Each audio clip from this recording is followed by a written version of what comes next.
This should be a fairly quick lesson today, I'm hoping, because it's taking the concepts that we've already used and we're just applying them to a slightly different situation. So, in this lesson, we're going to talk about force as a vector. We know every force in the real world has magnitude and direction. We've talked about that already. If you push a box, launch a rocket, lift a weight, every one of those actions depends not just on how much force you apply, but also where you're aiming it. Forces rarely act alone. In real life, multiple forces often act on the same object at the same time, but from different directions. So, we've talked about the resultant vector already. It's a single vector that represents the combined effect of all of those individual forces or vectors acting on an object. In today's lesson, you're also going to learn or remember how to divide vectors into their component parts, which is going to look very familiar if you're not sure what I'm talking about. As soon as you see it, you're going to be like, oh, yeah, I remember that. Um, and the reason that we do that is because it's helpful when we're working with multiple forces acting in different directions. And we don't just have one or two forces that are acting north, south, east, or west. So let's start by looking at an example. Okay, so imagine you have a bunch of forces acting on an object. Maybe you're pushing it one way, the wind is pulling another way, gravity's pulling it down. All of those forces combine into one net effect. And that's what we call the resultant force. It's a single vector that shows what's happening to the object overall. Now, here's the key idea. If you want the object to stay perfectly still, no movement, no acceleration, you need to cancel out that resultant force. And that's where this equilibriant force comes in. The equilibriant is the exact opposite of the resultant force. It has the same magnitude or size, but it points in the opposite direction. When you add the equilibriant to the original forces, the total becomes zero. So that means the object is in equilibrium. We're familiar with that. It's balanced. It's not speeding up, not turning, just sitting there or moving at a constant speed. That's a physics thing. Moving at a constant speed means the forces are balanced. We're not going to worry so much about that right now. So, in simple terms, the equilibriant is the perfect counter force that makes everything balance out. It's like the final push that stops a tug of war from moving in either direction. If you add it to the other forces, the object doesn't move or change direction. It's in equilibrium. Okay, so now that we've got that out of the way, let's take a look at this question. So, if a force of 500 newtons and a 300 newton force act at an angle of 35 degrees to each other, we want to find the resultant force and the equilibriant force. Same magnitude, opposite direction. And the question doesn't say this, but we're actually going to find both of these relative to the 500 newton force. Relative to the 500 newton force. Okay, so the very first thing that we're going to do, like we always do, is we're going to draw it out so we know what we're looking at. So I have a 300 newton force and a 500 newton force. And I know that there's an angle between them of 35 degrees. So for this type of question, or this particular one, because they're starting at the same point, I'm going to use the parallelogram method. You don't have to. You could add them tip to tail, and you would get the same answer. But I'm going to use the parallelogram method. So that means that I am going to draw an imaginary 500 newton force up here. And if I were to complete the parallelogram, I would have an imaginary 300 newton force there. That puts my resultant force, so my FR, will be the line that connects the two corners of this new parallelogram. So in order for this to work, I need this angle here. Remember, we have 360 degrees in total in a parallelogram. So both of my side angles are going to be 35 degrees. So 360 minus 70 equals 290 remaining angle. Those will be divided equally between the other two larger angles, which means that my angle here will be 290 divided by 2, which is 145 degrees. Now I can go ahead and I can get the magnitude of this resultant force. So my magnitude, to do that, I'm going to use my cosine law. So my resultant force squared will be equal to 500 squared plus 300 squared minus 2 times 500 times 300 times cosine of that angle that we just found, 145 degrees. When we complete the math on that, we get that our resultant force, the magnitude of our resultant force, is 765 newtons. Now, remember I said that we want to find the direction relative to the 500 Newton force. That's what we're trying to find, is the direction relative to this 500 Newton force. So relative to here, that's what we're trying to find. In order to find that, I'm going to find this angle here, because I know triangles and my Z law, Z pattern, that's going to tell me that this angle and this angle are equal to each other. So let's find the direction. So my direction from the 500 Newton force, from that 500 Newton force. So I'm going to use my sine law. So sine of my angle theta all over 300 newtons, because remember, this is opposite that. And that is equal to sine 145 all over my resultant force of 765 newtons. Rearrange to solve, and we get an angle approximately equal to 13 degrees. So the resultant force, to answer part A, I'm going to move this up a little, to answer part A, the resultant force, or FR, is 765 newtons. And now we're going to put some direction. Now, because this is relative to another vector, I'm not going to put north, whatever degrees, east or west. I'm just going to put it relative. So it is 13 degrees from the 500 Newton force. From the 500 Newton force.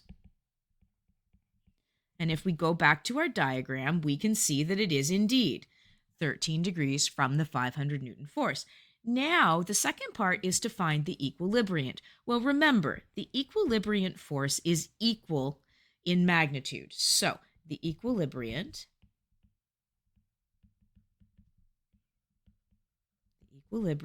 is also 765 newtons. And now we need to figure out its direction. And it's going to be 167 degrees from the 500 Newton force. So we've flipped it 180 degrees. 180 take away 13 gives us that angle of 167 degrees. Remember that I said all forces can be broken down into their horizontal and vertical components. You can think of it this way, and some of you maybe have seen this example before. If I have someone that's going to kick a soccer ball, so if someone's going to kick a soccer ball at an angle, and let's say this angle is 25 degrees, it doesn't really matter what the angle is, off over the ground, above the ground, and they're have a velocity of 5 meters per second that that ball is now going. We can see that we can get an x component and a y component of that velocity. And those of you that have taken physics will know that that's very handy if you're wanting to find how high it's going to go, how long it's going to be in the air, and how far it's going to travel.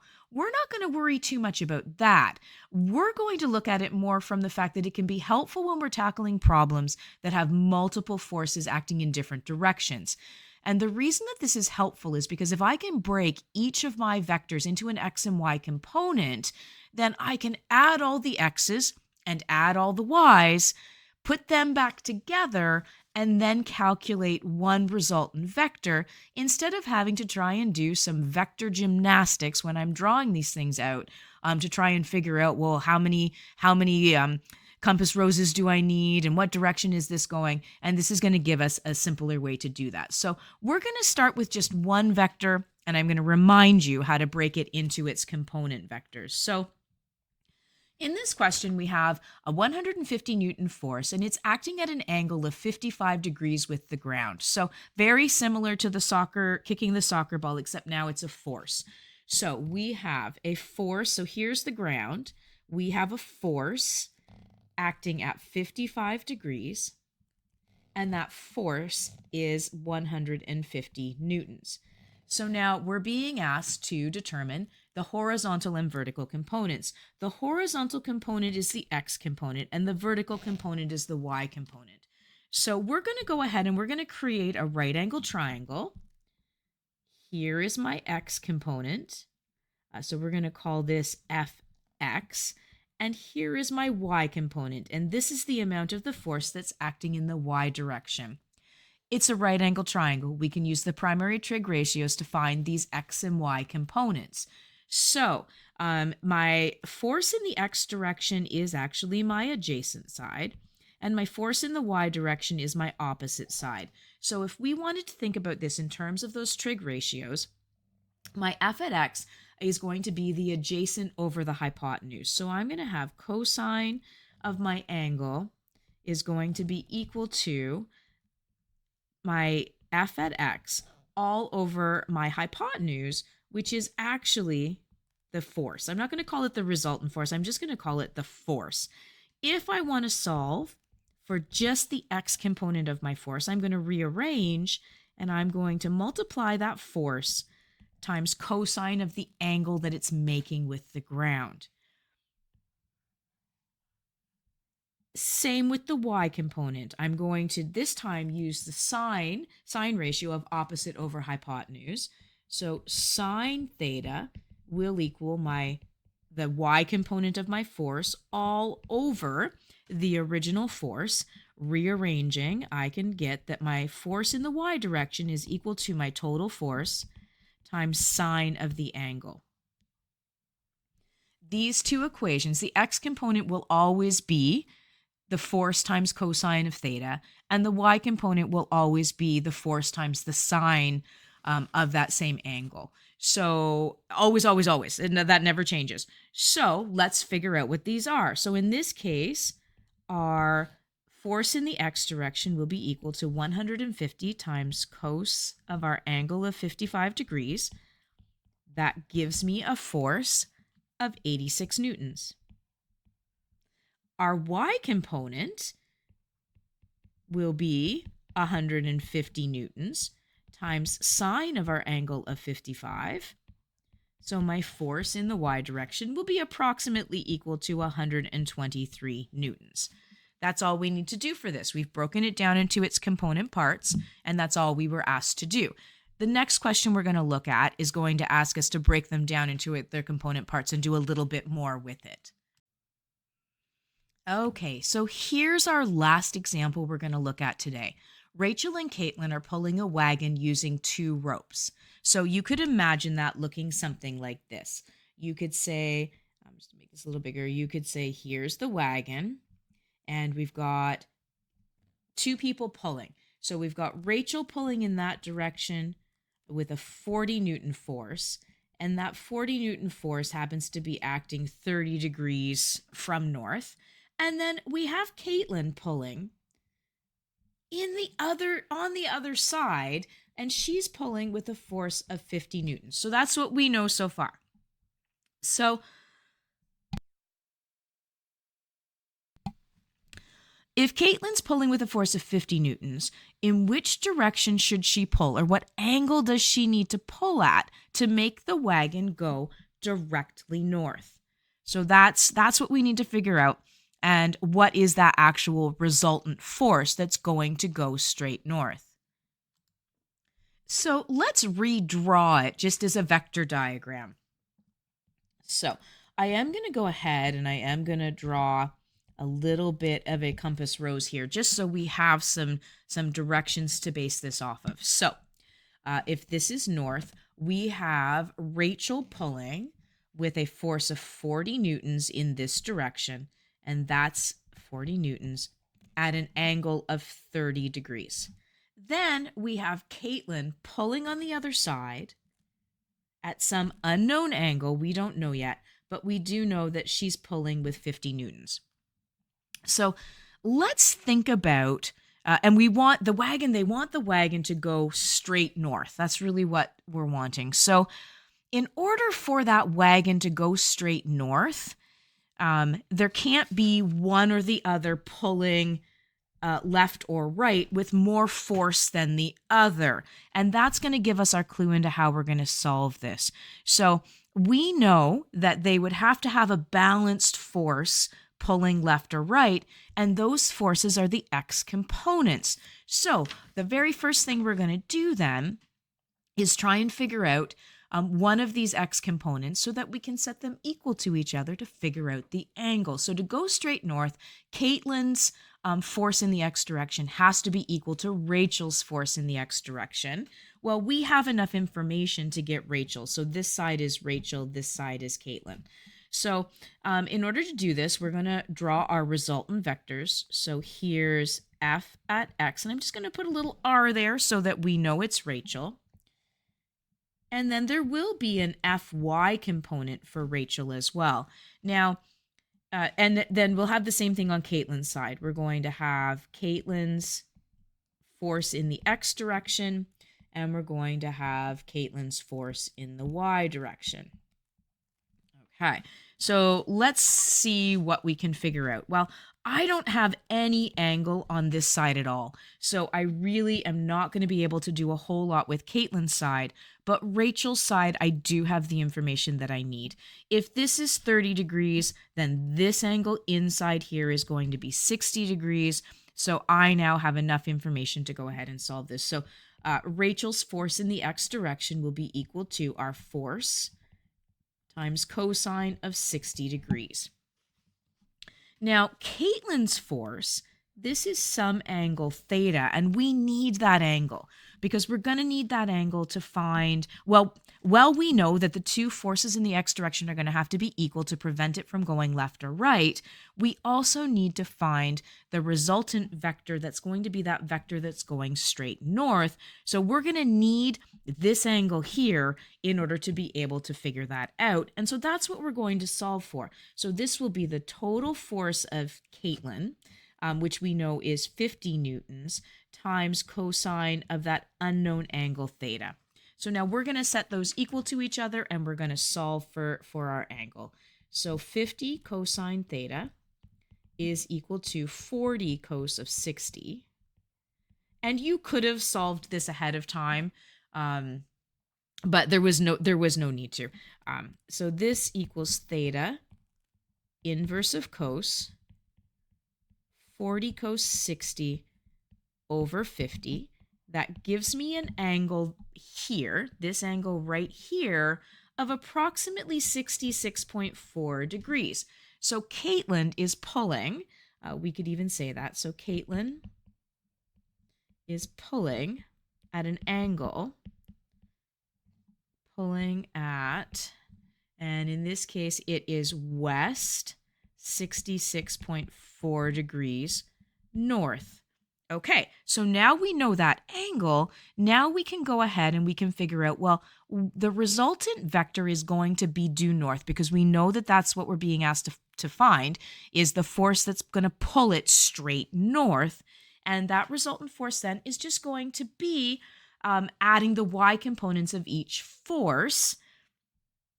And we can simply do that by saying my resultant force will be equal to the two y components altogether. And remember, the y components are equal to the force times sine of the angle. So we have Caitlin's force first. So we will do the force of 50 newtons. And this time it's sine of our angle that we just found, 66.4.